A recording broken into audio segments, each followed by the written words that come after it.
एक ऐसी दुनिया जो जादुई शक्तियों वाले और बिना शक्तियों वाले लोगों के बीच वर्ग भेद से बुरी तरह बंटी हुई है। इस दुनिया में एक प्यारी सी लड़की अपने पिता के साथ एक दूरदराज के ग्रामीण इलाके में शांतिपूर्ण जीवन बिताती है। जैसे जैसे वह बड़ी होती है, उसे धीरे धीरे अपने पिछले जीवन की यादें सताने लगती हैं। वह एक साधारण व्यक्ति के रूप में अपने भाग्य को स्वीकार कर लेती है और अपने पिता के साथ एक शांत जीवन की कामना करती है। हालांकि जब एक संकट आता है तो उसे पता चलता है कि उसके पिता वास्तव में एक ड्यूक हैं जो अपनी पहचान छिपा रहे हैं और वे सबसे शक्तिशाली तलवारबाज भी हैं। पिता और बेटी की इस रोमांचक यात्रा का अनुसरण करें जब वे विद्रोह करते हैं और राजा के अत्याचारी और भेदभावपूर्ण शासन को उखाड़ फेंकते हैं।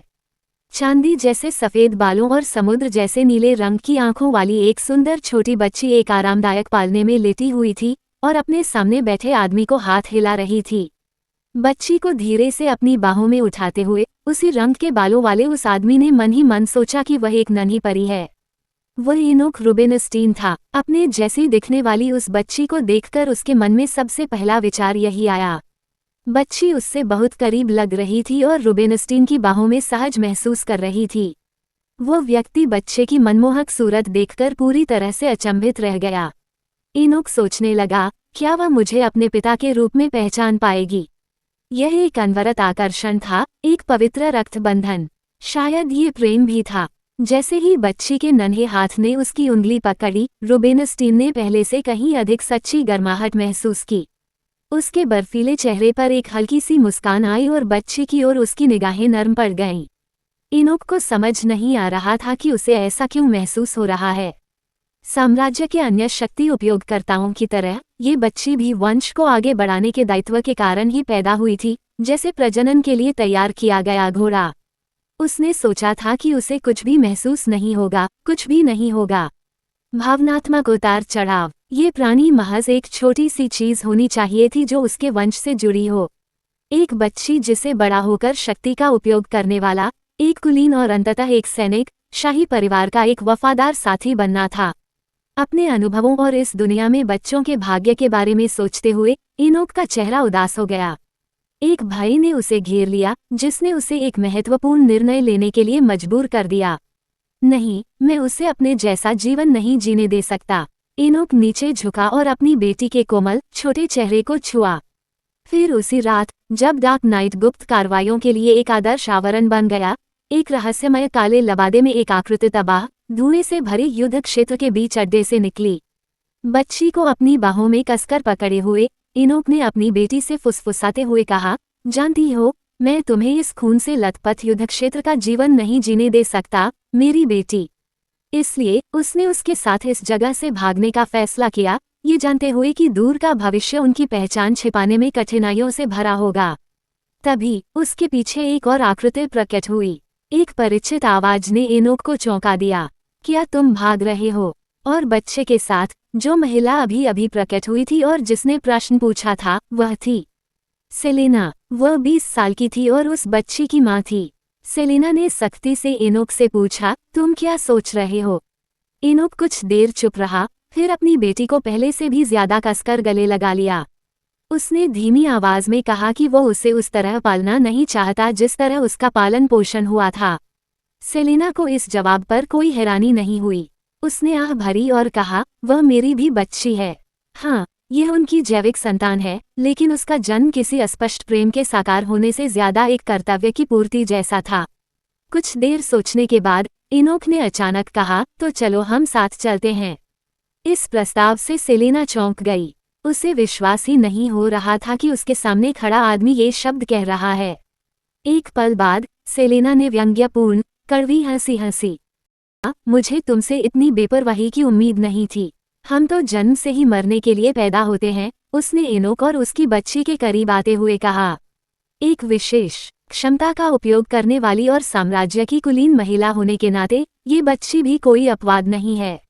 अपने सामने उस खूबसूरत चेहरे को देखते हुए इनोक क्षण भर के लिए अवाक रह गया, क्योंकि उसने जो कहा वह कड़वा सच था। इसी बीच सेलेना की आवाज जारी रही, फिर भी मैं समझ सकता हूँ कि तुम कैसा महसूस कर रहे हो। बेटी होने से हमारी सोच वाकई बदल जाती है। ये सोचकर कि सेलेना उसे रोकने आई है, इनोक ने दांत पीस लिए और हार न मानने का पक्का इरादा कर लिया। लेकिन सेलेना के अगले शब्दों ने उसे चौंका दिया।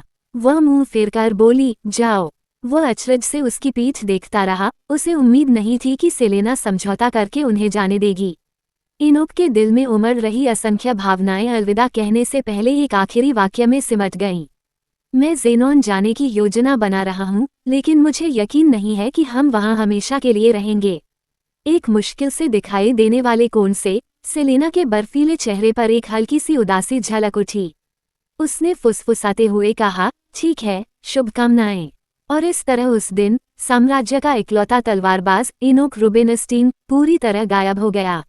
ये 7 साल पहले की कहानी थी। 7 साल बाद समय ने आसानी से सब कुछ मिटा दिया और इनोक रुबिनस्टीन का नाम धीरे धीरे विस्मृति में डूब गया। शांत ग्रामीण इलाके में एक छोटे सुंदर घर में काले घने बालों वाला एक आदमी कमरे में दाखिल हुआ और धीरे से बोला, सुप्रभात मेरी राजकुमारी। उठने का समय हो गया है। बिस्तर पर लेटी चांदी जैसे सफेद बालों वाली एक प्यारी सी छोटी लड़की ने अपनी आंखें मलने और हौंफने के लिए हाथ उठाया और बोली, 5 कुछ और मिनट। उसका भोला भाला रूप बेहद प्यारा था, लेकिन आखिरकार उसके पिता ने उसे जगा दिया। उठो, दांत ब्रश करने और नाश्ता करने का समय हो गया है। सुंदर जेटी पैटर्न वाले एप्रन पहने और हाथों में रसोई के बर्तन लिए हुए जेम्स ब्राउन थे, जो एक आदर्श घरेलू पिता थे और अभी भी नींद में डूबी बच्ची को अपनी बाहों में लिए हुए थे। छोटी बच्ची ने जिद की कि उसे भूख नहीं है, लेकिन ब्राउन मुस्कुराए और प्यार से बोले, चलो, मैंने तुम्हारे पसंदीदा तले हुए अंडे बनाए हैं, खास तुम्हारे लिए। ये सुनकर नींद में डूबी बच्ची ने छोटी रसोई से आती खुशबू को सूंघने के लिए गहरी सांस ली। फिर उसने तुरंत अपना रवैया बदल दिया और सिर हिलाया। सिर्फ चिकन और अंडे ही नहीं, मुझे ब्रोकली की भी खुशबू आ रही है। ब्राउन हैरान रह गए कि उसकी नाक इतनी तेज थी। अरे, मैंने कहा था कि मुझे ब्रोकली पसंद नहीं है। मुझे विश्वास नहीं हो रहा। अपनी बेटी को रूठा हुआ देखकर जेम्स को फिर से मनाना पड़ा। मेरी राजकुमारी लिलिथ, आज सिर्फ 2 ब्रोकली के टुकड़े, ठीक है? अगर तुम इसे खाओगी तो दोपहर के नाश्ते में तुम्हें चॉकलेट और सेब के जैम से बने मैकरोन मिलेंगे। अपने पिता द्वारा बनाए गए स्वादिष्ट मैकरोन के बारे में सोचते हुए लिलिथ के मुंह में पानी आ गया। क्या तुम रिश्वत देने की कोशिश कर रहे हो? मुझे चॉकलेट और सेब के जैम वाले मैकरोन? क्या आपको लगता है कि मैं उस पर फिदा हो जाऊंगी? उसने गुस्से से जवाब दिया, लेकिन आखिरकार अपनी लालसा के आगे हार मान ली। ठीक है, बस ब्रोकली के 2 टुकड़े। अपनी बेटी के तेजी से बदलते भावों को देखकर जेम्स अवाक रह गया। ठीक है, तो वह इस तरह के जाल में फंसने वाली ही है। अपने पिता की गोद में बैठी लिलिथ मन ही मन सोच रही थी, ब्रोकली के 2 टुकड़े क्या हैं? तभी उसके प्यारे पिता ने उसके कोमल सफेद गाल पर सुबह की चुंबन दी, जो पापा की प्यारी सी छोटी परी थी। लड़की का नाम लिलिथ ब्राउन था। वह 7 साल की थी और एक खास राज रखने वाली बच्ची थी।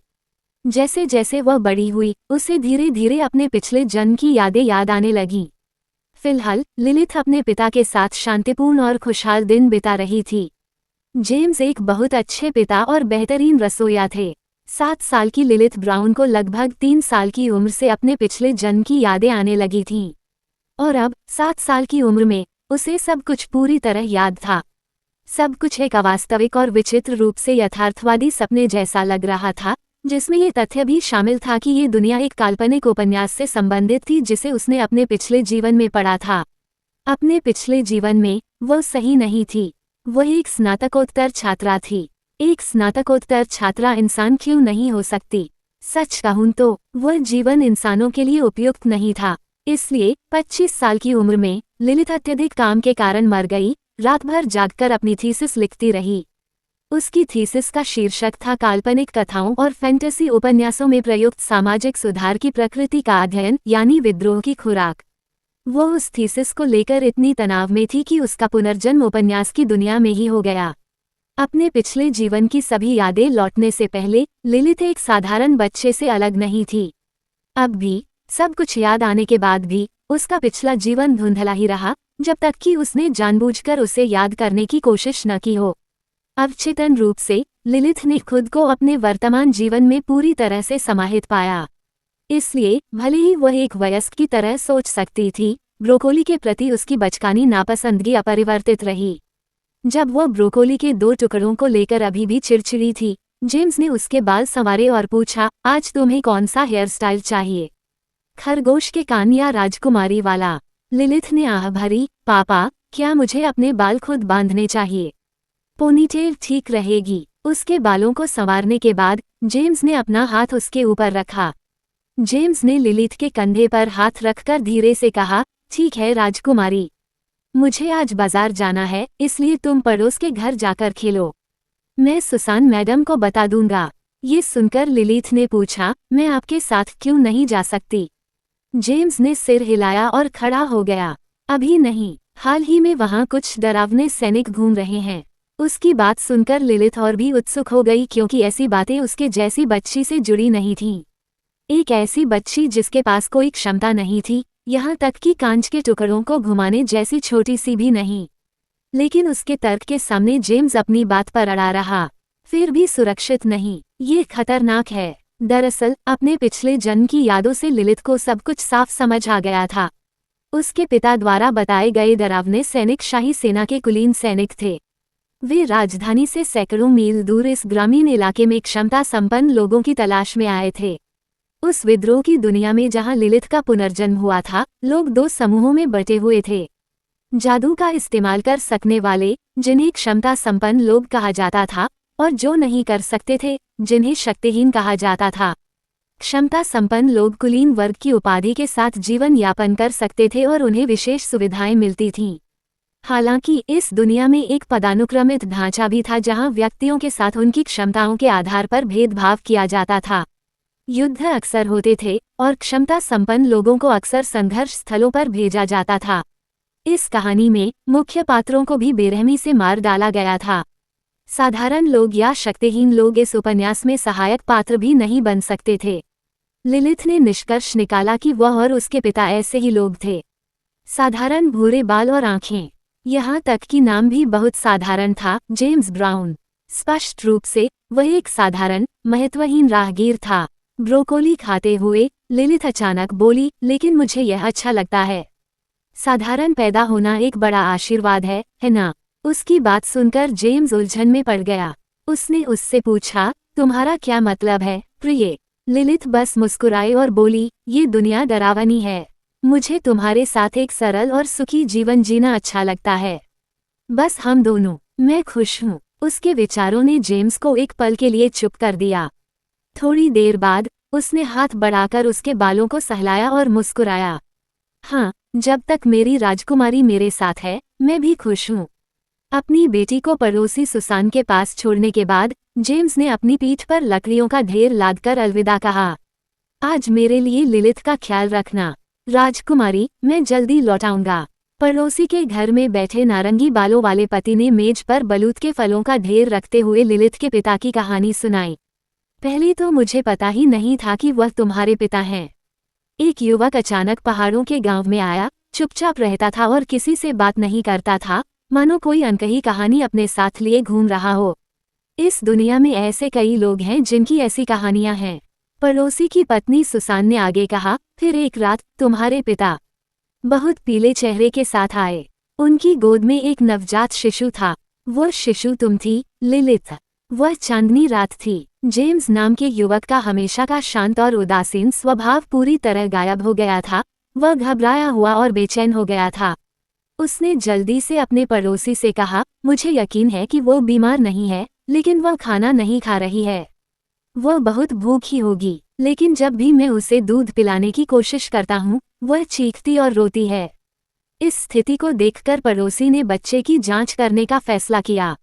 मुझे देखने दो। लिलिथ को उसके पिता की बाहों से लेने के बाद उसे समस्या का पता चला। हे भगवान, तो ऐसा है कि है ना? हाँ, बेचारी तकलीफ में है। जल्दी अंदर आओ। थोड़ी देर बाद घर के अंदर सुसान एक कटोरे में सुगंधित तरल भोजन लेकर आई। उसने बताया कि यह शिशु आहार है और उसने कुछ सेब और केले को मसलकर शिशु फॉर्मूला में मिला दिया है।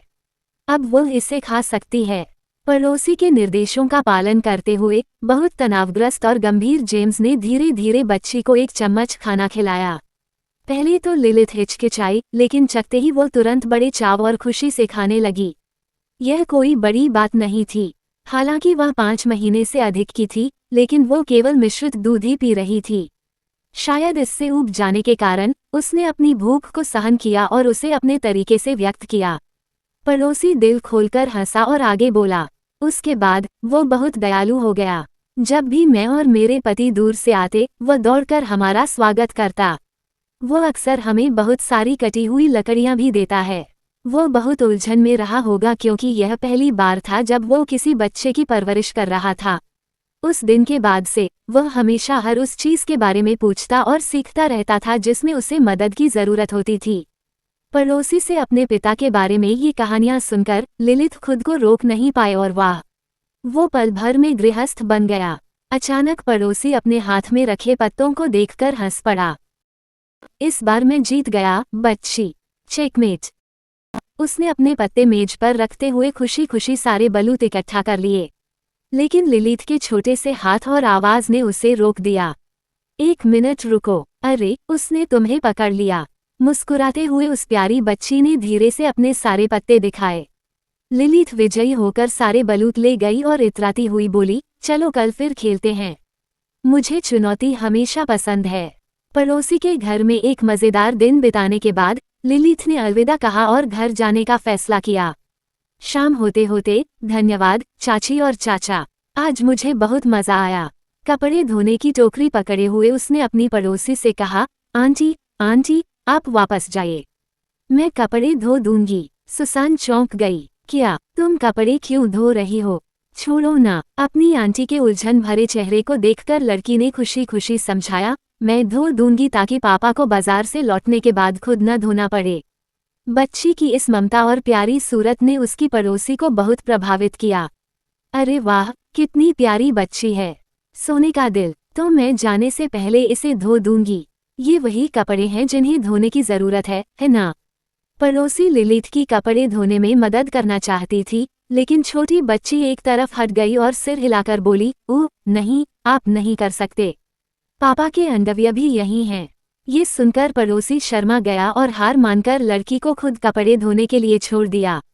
हे भगवान, कपड़े धोने की टोकरी लिए छोटी बच्ची के नन्हे नन्हे पैर घास के रास्ते पर धीरे धीरे चलने लगे। दरअसल उसके पिता को उसका छुपकर कपड़े धोना पसंद नहीं था, लेकिन लिलिथ ने फिर भी ऐसा करने का फैसला किया। पिछले जन्म में वह अनाथ थी। एक दयालु अभिभावक की उसकी एकमात्र याद उसके वर्तमान पिता की थी।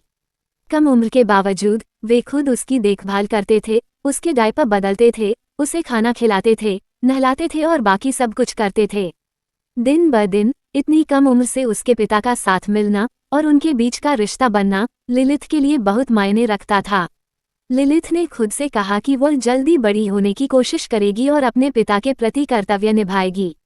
कपड़ों को ठंडी धारा में डुबोते हुए लिलिथ ने धीरे से आह भरी। एक साधारण व्यक्ति का जीवन कितना शांतिपूर्ण होता है। काश हर दिन ऐसा ही होता। हालांकि इस दुनिया में उसके जैसी शक्तिहीन इंसान को इंसान भी नहीं समझा जाता था। जीवन थोड़ा सा तंगा हाल है, लेकिन मेरे पिछले जीवन की तुलना में इसकी कोई तुलना नहीं है। जब एक बेहतर दुनिया बनेगी, तब से मैं एक सुखमय जीवन का आनंद उठाऊंगी। पुनर्जन्म अद्भुत है। जब छोटी बच्ची सोच में डूबी हुई कपड़े धो रही थी, तभी पीछे से अचानक घोड़ों की आवाज आए और वह चौंक गई।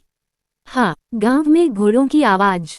मुड़कर देखने पर लिलिथ ने अनगिनत घुड़सवारों को अपनी ओर आते देखा। वे उसे ठंडी निगाहों से देख रहे थे, जिससे उसके छोटे से चेहरे पर परछाई पड़ रही थी। आसपास का वातावरण अजीब तरह से घुटन भरा और शांत हो गया। घुड़सवारों के कपड़ों पर लिलिथ ने एक शाही चिन्ह देखा, जिससे वह समझ गई कि वे शाही सेना के हैं। एक नीला चोला, क्या वे साम्राज्य के पवित्र योद्धा हैं?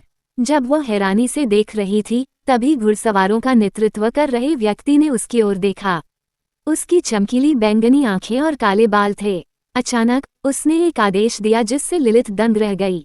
उसके प्रतिरोध के प्रयासों के बावजूद उसका छोटा शरीर उनका मुकाबला नहीं कर सका। शूरवीरों ने एक चमकती छड़ी से उसे हल्के से छुआ। इससे लिलिथ को तेज दर्द हुआ और वह चिल्लाई, आह, दर्द हो रहा है। ये देखकर शूरवीर ने धीरे से कहा, वह एक शक्ति का उपयोग करने वाली है। लगता है वह सचमुच एनोक रूबेनस्टीन की बेटी है। लिलिथ उनके आकलन से अवाक रह गई। मैं एक शक्ति का उपयोग करने वाली हूँ। क्या कोई गलती हुई है? लेकिन मुख्य शूरवीर ने इसकी पुष्टि करते हुए कहा कि उसे देखकर ही यह स्पष्ट है। लड़की छटपटाने लगी, कृपया मुझे छोड़ दो, लेकिन शूरवीर ने उसे मजबूती से पकड़ रखा था और ठंडे स्वर में पूछा, एनोक रुबेनस्टीन कहाँ है? अपरिचित नाम सुनकर लिलिथ ने अनजाने में जवाब दिया, वह कौन है? लेकिन एक पल बाद वह जम गई और मन ही मन एनोक रुबेनस्टीन का नाम दोहराने लगी। ये नाम अब क्यों आ रहा है? लिलिथ चौंक गई जब उसे याद आया कि यह नाम द डोज रिबेलियन उपन्यास का है। वह दो नाइट्स का कमांडर था, जो कहानी की सबसे शक्तिशाली सैन्य शक्ति थी। एक पवित्र योद्धा, तलवारबाज और ड्यूक, कहानी का सबसे शक्तिशाली पात्र। अपनी जवानी में उसने शाही परिवार के कारण अपनी छोटी बेटी को खो दिया था, और एक दिन उसने बदला लेने के लिए अपनी तलवार तेज की। उसी समय उसने एक अन्य मुख्य पात्र चिशुरे को अपने बेटे के रूप में गोद लिया। एनोक रुबेनस्टीन दो मुख्य पात्रों में से एक था, तो ये योद्धा एनोक रुबेनस्टीन और उनकी बेटी की तलाश की जा रही है। इस जानकारी के आधार पर ऐसा लगता है कि यह मूल कहानी की घटनाओं के शुरू होने से पहले की बात है, यानी एनोक रुबेनस्टीन की बेटी अभी भी जीवित होनी चाहिए, है ना? लेकिन लिलिथ ने सोचा, इसका मुझसे क्या लेना देना है? छोड़ो। उसने संघर्ष करना बंद कर दिया और शूरवीर से गंभीरता से बात करने के लिए मुड़ी। अरे, एक मिनट रुको, तुमने बहुत बड़ी गलती कर दी है। और सबसे पहले मुझे चक्कर आ रहे हैं, खून मेरे सिर में चढ़ रहा है। क्या तुम मुझे नीचे उतार सकते हो? बोलते हुए उसने अपने नाटकीय अभिनय कौशल का इस्तेमाल किया, जिससे शूरवीर अचंभित रह गया। लेकिन इससे लिलिथ को उसका चेहरा ध्यान से देखने का मौका मिल गया। काले बालों और नीली बैंगनी आंखों वाला एक शूरवीर, ऐसा कोई किरदार जरूर रहा होगा, लेकिन वह कौन है? लिलिथ को तुरंत याद नहीं आया, लेकिन उसने अपनी खतरनाक स्थिति को भी पहचान लिया। इसलिए उसने उन अस्पष्ट विचारों को एक तरफ रख दिया। घोड़े की पीठ पर सुरक्षित रूप से बैठी लिलिथ ने शूरवीर से पूछा, आप ड्यूक एनोक रुबेनस्टीन की बात कर रहे हैं, जो एक पवित्र शूरवीर और तलवारबाज भी हैं, है ना? चांदी जैसे बाल और नीली आंखें। हालांकि बच्ची का लहजा अजीब था, शूरवीर ने हल्के से सिर हिलाकर सहमति जताई। ये सुनकर लिलिथ ने अपनी ओर इशारा करते हुए जोर से कहा, शायद मैं अपने चांदी जैसे बालों और नीली आंखों की वजह से उस व्यक्ति जैसी दिखती हूँ, लेकिन मेरे पिता का नाम जेम्स ब्राउन है, एनोक नाम का कोई व्यक्ति नहीं। पिता ने कहा, मेरे बाल और आंखें मेरी माँ जैसी हैं, जो बहुत समय पहले घर छोड़कर चली गई थीं। एक छोटी बच्ची का इतना स्पष्ट स्पष्टीकरण वाकई अद्भुत था। काले बालों वाला योद्धा एक पल के लिए रुका और उसकी प्रशंसा किए बिना नहीं रह सका। तुम बहुत पढ़ी लिखी हो, बच्ची। लिलिथ अभी भी अनिश्चित थी कि आगे क्या होगा, तभी एक जानी पहचानी आवाज ने उसका नाम पुकारा। लिलिथ, आवाज घबराहट और सदमे से भरी हुई थी। लड़की जल्दी से एक तरफ मुड़ी और पास आते हुए व्यक्ति को देखकर उत्तेजित होकर बोली, पिताजी। अपनी बेटी को कैद में देखकर आमतौर पर शांत रहने वाले जेम्स ने अपने हाथ में एक छड़ी को तेज तलवार की तरह पकड़ रखा था और चिल्लाया, तुम क्या कर रहे हो? अगर तुम मरना नहीं चाहते तो मेरी बेटी को नीचे उतारो। अपने पिता के आक्रामक रवैये ने लिलिथ को कांपने पर मजबूर कर दिया। वह मन ही मन घबरा गई। पिताजी, क्या आप पागल हो गए हैं? क्या आप नहीं जानते कि ये लोग कौन हैं? किसी उच्च पदस्थ रईस से अनादरपूर्वक बात करना तत्काल मृत्युदंड का कारण बन सकता है और आप उन्हें जान से मारने की धमकी दे रहे हैं। हे भगवान, मेरे पिताजी का दिमाग खराब हो गया है। ये सोचकर लड़की लिलिथ ने कांपते हुए अपने हाथ जोड़ लिए और शूरवीर से सुलह करने की कोशिश की। मुझे माफ कर दीजिए, मेरे पिताजी मेरे बिना नहीं रह सकते। मुझे लगता है कि उन्होंने कुछ समय के लिए अपना मानसिक संतुलन खो दिया है। अगर आप उन्हें माफ कर दें तो मैं आपकी सदा आभारी रहूंगी।